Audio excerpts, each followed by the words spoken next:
दोस्तों, आपके पाठ्य पुस्तक काव्य मंजरी के एक फूल की चाह नामक कविता का शेष भाग पढ़ाने जा रही हूँ।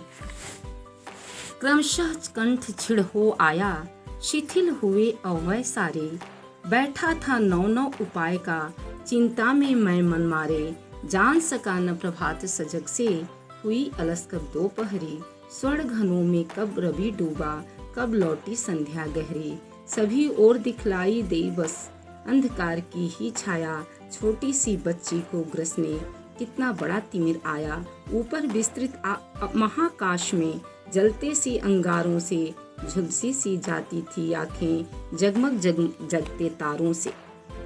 प्रस्तुत पद्यांश में कवि ने पिता के हृदय के दुख भरे भावों को बड़े मार्मिक ढंग से प्रस्तुत किया है।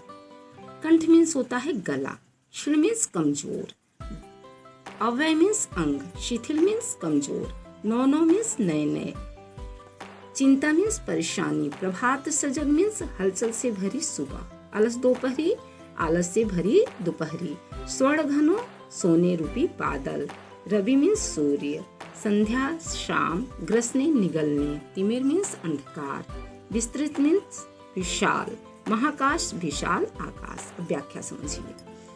कवि कहते हैं कि सुखिया के पिता बताते हैं कि बुखार के कारण सुखिया का स्वर भी कमजोर हो गया था और उसके शरीर के सभी अंग भी कमजोर पड़ गए थे और पिता बैठे नए नए उपाय सोच रहे थे कि किस प्रकार ज्वर का उपचार किया जाए और चिंता में वह मन को मार कर बैठे थे। उसे चिंता में पता ही नहीं चला कि कब हलचल करती सुबह हो गई है और आलस से भरी दोपहर का भी आगमन हो गया है और कल सुनहरे बादलों ने सूर्य को घेर लिया है और सूर्य डूब गया और शाम हो गई।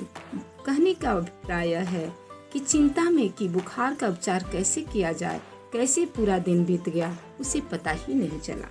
चिंता एवं निराशा के भाव से में उसे केवल चारों तरफ अंधकार ही दिखाई दे रहा था।